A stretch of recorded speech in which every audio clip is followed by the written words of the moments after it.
Hello, welcome to Web of Stories. My name is Melinda. I am here with my weekly check-in. And first off, I want to apologize for no weekly check-in last week. This is an opportunity to learn from my travails. I did actually film a check-in for last week, but here's the deal. So on Saturday, the day of my niece's wedding, I upgraded my iOS on my phone, and I film on my phone. And in doing so, the default setting, and I wasn't aware of this, the default setting for filming video on my phone camera went to 4K. And that doesn't play well with what I do. I wasn't sure if I had accidentally done it, but nope, that's the default. So I didn't figure this out right away. Like, I uploaded that video and it took 24 hours as opposed to, not that long when I normally edit videos. Sorry, I have a microphone here. And then when I finally got it uploaded, so already there, it's like Monday, it's like late Monday night. I don't know, maybe Monday night, I don't know. And then the sound was at one speed and the picture was at another speed. And then I gave up. It's probably, of every week, this was probably the best week. That was probably the best week for me to not have an update, because everything I had finished that week, I'd already touched on in my monthly wrap up. So yeah, I tried, but I have now set my film up. So HD is the default. It works. We're all good. Sorry about that. Learn from my mistakes. If you upgrade to the new iOS, check your camera settings. Anyhow, also, I'm trying this with a microphone. My son is watching The Nightmare Before Christmas right now. He's big into like the Halloween movies, and this is one of his favorites because he can watch it all the way to Christmas. So it's in the background, and I'm hoping the microphone will help cut some of that out. But anyway, how have you all been? It's been 2 weeks, of course. We had my niece's wedding, as I told you, that was back on the 4th. The 5th is the day that the video went haywire. It was a very nice wedding. And then we're busy here. Fall has hit Oregon. The leaves are changing. And I want to tell you all a little secret about fall colors. I know New England has a reputation for the most wonderful fall colors, and they're pretty. They just don't last very long. In Oregon, the fall colors, because we have different things that turn at different times, we have fall colors from September to like early December. So and then once the fall colors are done, we still have green trees because we have so many evergreen trees. So it's just always pretty here. There you go. It's also, I feel like I need to give an update of the front line, the war on Portland. Little perspective. Where all this is taking place, the War of Portland, it's not even a city block. It's a corner. And just a corner. And you can go, if you're tired of protesting, you could go to the other corner on the block and eat at the old spaghetti factory. The protests are 100% peaceful unless ICE comes in and provokes anything. Just last night they had that. They had ICE coming out and attacking people. Peaceful protesters. So, and part of that is they being you-know-who, wants the photo op. The Secretary of Homeland Security came, and that was a joke. And then she tried to say, it's so disappointing, it's so awful here. It was disappointing because there were 6 protesters, and one was in a chicken suit when she came. Blow-up Halloween costumes are a big deal. Big deal for the protesters. They have everything. I think it was Friday, a unicorn and Kenny from South Park got married in front of the ICE building, part of the protests. And the Tyrannosaurus Rexes, they were the flower dinosaurs. They held, the flowers and everything. That actually happened. That is a true thing. Because this is Oregon. And there's no violence. I mean, any violence that is here is provoked by ICE.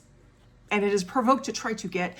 We also have had a number of right-wing provocateurs come and try to infiltrate the protesters and try to start trouble that way. And protesters are smart. They're like, yeah, no, I'm not taking that bait.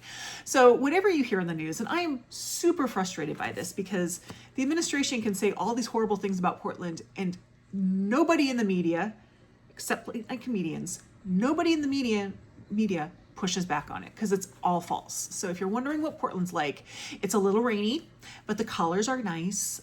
Don't bring an umbrella. If you bring an umbrella, we know you're an outsider because Oregonians don't use umbrellas. And it's perfectly peaceful. You are 100% safe here unless you're near the ice building and the ice officers decide to come and beat up on you. That's the only violence there. So that's my update from the front lines. I will continue to update as things develop. Anyway, let's get to the reading. I finished 4 books this week, one of which I'm not really going to talk about because I will be talking about it on Wednesday, and that is Timon of Athens, my Shakespeare play for this month. I have already done the video, so that will be out on Wednesday. So if you want to know what I think of Timon of Athens, which I have thoughts, tune in on Wednesday.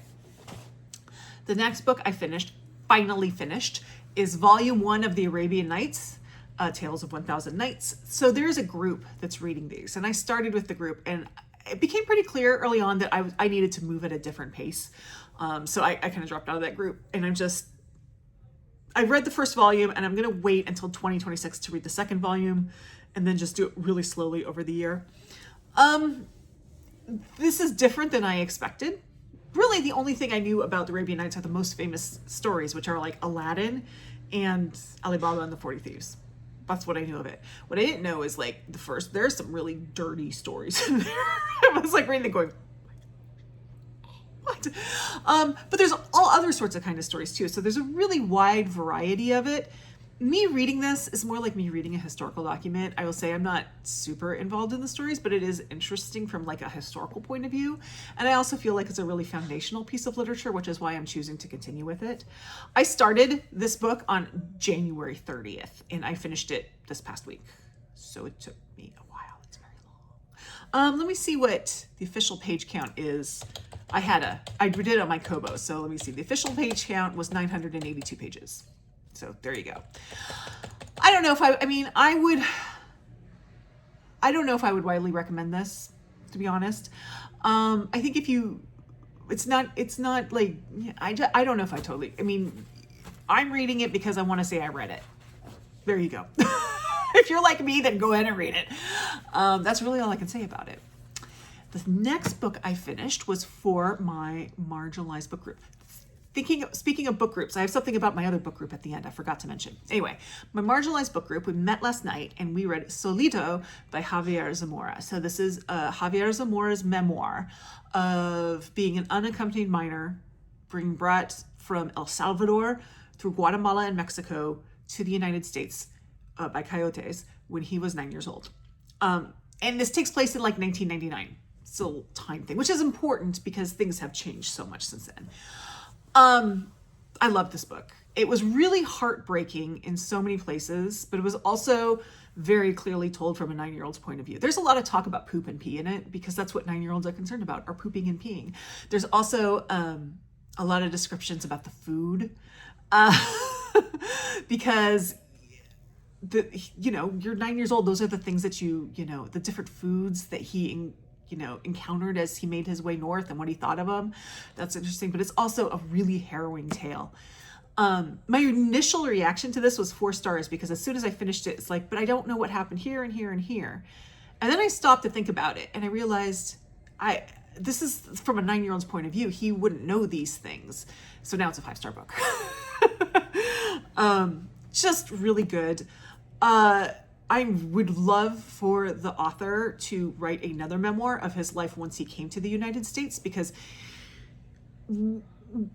a spoiler, he gets to the United States, but that ends right when he kind of gets there. He has gone on to Harvard and been very successful. As far as I know, he's not a citizen, but he must be documented because he has gone back to El Salvador since then. But there was a thing a couple years ago with the Pulitzer Prize. The rules were, because the Pulitzer Prize is the award for American fiction and you have to reflect on American life. That's the idea of the Pulitzer Prize for fiction. And the rule was you had to be an American citizen. And he was one of a group of authors that actually said, well, what if you're in the United States and talking about American life, but you're not a US citizen? And the Pulitzer Committee, to their credit, said, yeah, you're right. So then they changed the rules after this book came out. So it wouldn't have been eligible, but clearly he's not a citizen. But that's fine. his experience is very just harrowing. And it was hard as a mother to read because part of me was like, why would they send their child doing this? Like, his parents are already in the US, so he's leaving his like grandparents and aunts and stuff to go there. And I'm like, what parent would put their child through this? But then also I'm thinking how hard it would be to be away from your parents. So I really was torn on it. So we had a great discussion in our book club, and Mariandria at Books at Bocadillos is in our book club, and she has professional experience that really applied to this. So she had some great insights. Plus she's from Mexico. So she had some great insights that, you know, none of us would have known. But it was an excellent book. It is. We do a little rating of our books afterwards. It's the highest rated book we've done in our book club. So definitely recommend Solito by Javier Zamora. And then from the highs, we go to the lows. And this wasn't a super low, but it was a little disappointing. I wanted to read something spooky and fun. So I, of course, had, if you watched my TBR, a whole stack of books, but I did not read one of those because why would I do that? I picked something up that should have been on the list, and that is the Book of Witching. This was one of my Book of the Month books. So this is backwards. Hopefully in the video it's the right way. I don't know. Anyway, that's new with the camera. This iOS thing is messing me up. Anyway, I thought I had never read anything by C.J. Cooke. But apparently I have. I have read The Lighthouse Witches because I looked that up and I gave it 4 stars. So did I also read The Nesting? I don't know. No, that was The Whistling I read, I think. I don't know. Anyway, I had, and I gave that 4 stars. I don't remember anything about it, but I gave it 4 stars. So this is a dual timeline book, and you're bopping between like 1594. There is a woman on the Isle of Orkney in Scotland who is accused of witchcraft. I'll get to the little issue with that in a moment. And then you're in 2024. This woman, her 20-year-old daughter, had gone hiking with a couple friends on Orkney, and she's alive, but her boyfriend is deceased and burnt and his hands are bound, and she's very, very injured and burnt.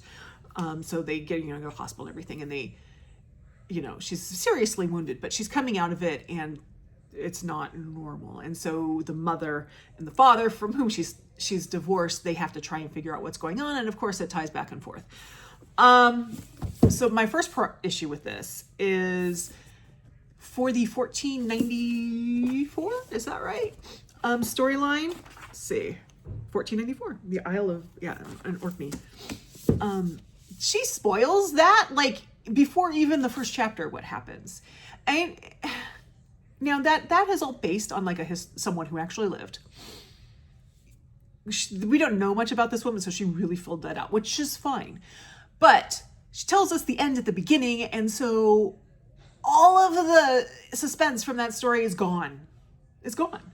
And I was like, it's not someone that you would just know who this is. It's not like she's writing about George Washington or something. She's writing about some random woman who she found in a historical record. And she's taken all of the suspense out of that. I was like, reading this story, it's kind of like, I know how this is going to end because you told me before chapter one, you told me what's going to happen. So I didn't really like that. I think if she had just not done that, that story would have been so much more interesting because where's this going to go? Because it kind of was written like you kind of think like maybe this is going to happen or maybe this is going to happen. You're like, no, I know what's going to happen because she told me before page 1. She told me. And the other part is the modernish 2024 storyline. I just thought was really overly convoluted. I was like, what is going on? Like, it was interesting. Like I was pulled into it, but I also was like, I'm not sure why we have all these twists and turns. They aren't that necessary. You know what I mean? So I ended up giving this 2 stars. I'm glad I read it. I could count it towards my Book of the Month challenge. But it wasn't a hit for me. I'm going to put it on Pango, if anyone's interested, Pango stuff below. And because I am running the Pango store, everything I make off my Pango store is donated back to my church. So this is going to be donated to me. So done with that. But I at least got one off that shelf. I am going to, my next kind of fun horror book is going to be something on my Kobo. On my Kobo, I have, forgot to write it down. I have The Year of Witching. I have The Reformatory, because I just got that on an ebook sale. I have The Last House on Needless Street. I have My Heart is a Chainsaw. I'm a little nervous about that one. I don't know if I'm going to read that one. And I have When the Reckoning Comes. Those are my choices. I haven't decided yet which one I'm going to read. We'll see. Anyway, that's my reading for the week that I finished. If you want to know what I'm still reading, as always, I put that all down below. I also put it with Bookshop links. I have an affiliate account. No pressure, but if you want to click, it'll take you right to Bookshop. Now, this is what I meant to talk about before I got into my books for the week. One of my book clubs, so not the book club I had last night, but my library book club, which is diverse voices and marginalized authors and diverse voices. My library book club, they announced their books for next year. And we do 6 a year because of staffing. We've had to go back from being, because a librarian leads our group, we had to go back from every month to every other month, which is kind of a bummer. Fund your libraries. More important than ever to fund your libraries now. And we had a ballot that we could vote on. The top 6 vote getters were the ones that got, and they're excellent. Not only are they excellent, I own 5 of the 6. And the 6th one I put on my wish list for the Christmas book exchange, or if my family wants to get me a book. But let me tell you what we're reading. In January, and I've actually, not only have I read a couple of these, but a couple of these were my suggestions. So I was, pat on the back. January, we meet the I can speak English. In January, we are reading Remarkably Bright Creatures. I have not read this book, but I own it on my Kobo. So I've been wanting to get to it. I thought I would get to it during the October, the octopus, and I just didn't get to it. So yeah, I've heard nothing but great things about that book. In March, the book that you have seen many, many times on piles of possibility videos for me, and I keep saying I'm going to get to it. And that's Enter Ghost by Isabella Hamad. Now, I had said, like, after the last time it was there, if I didn't get to it, I was going to hold it until we did Hamlet in the Bard Room. I don't know if we're going to do Hamlet before March, but now it's the book club for March. So I will be reading it in probably the end of February. In May, we're doing Woodworking. That was one of my suggestions. I love Woodworking by Emily St. James. It's one of my favorite books of the year. It's the one I tell everybody to read. It's fantastic. Wonderful book. And I was really surprised to see it on here because it's a relatively new release. And one of the things about this book club is because it's run through the library, they for books to be voted on, to be a possibility, they have to have enough copies in the library system, and there can't be a lot of holds on them. So it needs to be so that people get the book from the library. I won't need to get any of these books from the library except maybe one that's coming up. So I was really surprised to see Woodworking even be a possibility, which means people are reading it, and I want people to read Woodworking. I loved Woodworking. I'm also surprised by the next book, which was also my suggestion, which is The Beadworkers by Beth Pietode. So this is a short story collection by a Nez Perce author. I brought it on. The reason I'm surprised is when I had mentioned it, the library didn't have any copies.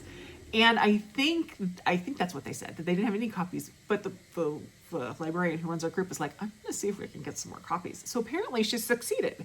The fun thing about those stories is almost all of them take place in our area. So I'm really excited to talk about that. I did this book last year. I reread it, and I read it with Sarah at Roadworthy, and we had a great discussion about it. So I'm looking forward to discussing it with my book group. And then, January, March, May, July, September, we're doing Monstrilio. So this is a book I don't own, but I have been wanting to read it. I will get it from the library if someone doesn't give it to me as a gift. I'm not going to buy it. I promise. I'm not going to buy this book, but someone can buy it for me. Monstrilio. I've heard great things about it. I haven't read it. But yeah, so that one's coming up. And then in November, we'll be reading The Island of Missing Trees by Elif Shafak, which was actually one of the possibilities for a December book in the Marginalized Authors group. It didn't get the votes, but I mean, we chose in December for that group. They called us Enemy by Church Decay, because we always vote for that one. So we vote per book for that one. But yeah, so I'm really looking forward to my books in that book club coming up. And it's weird to be thinking about 2026 already, but I am. So that's my 2026 reading schedule for that book club. I have put together my 2026, well, I know what books I'm going to read for my 2026 classics catch up. I don't, other than one book, I'm not sure what order I'm reading them in, but I will have a video up for that in November. But yeah, and I already know I'm going to read Arabian Nights Volume 2 in 2026. Yes. So anyway, that is my week. I hope not everything's backwards, or if it is, I can fix it. I hope this uploads, because this iOS is messing me up. Anyway, if you want to play the emoji game, go ahead and there's a bird on this one. It's a raven, but give me a bird emoji, a bird of your choice. Doesn't have to be a raven. It can be whatever you want. If you want to play, you don't have to. But sometimes people like they don't know they want to leave a comment, but they don't know what to say. Just leave me an emoji. It's fine. Thank you very much for spending this time with me. Like, subscribe, join my Discord, and I'll see you in the next video. Bye-bye.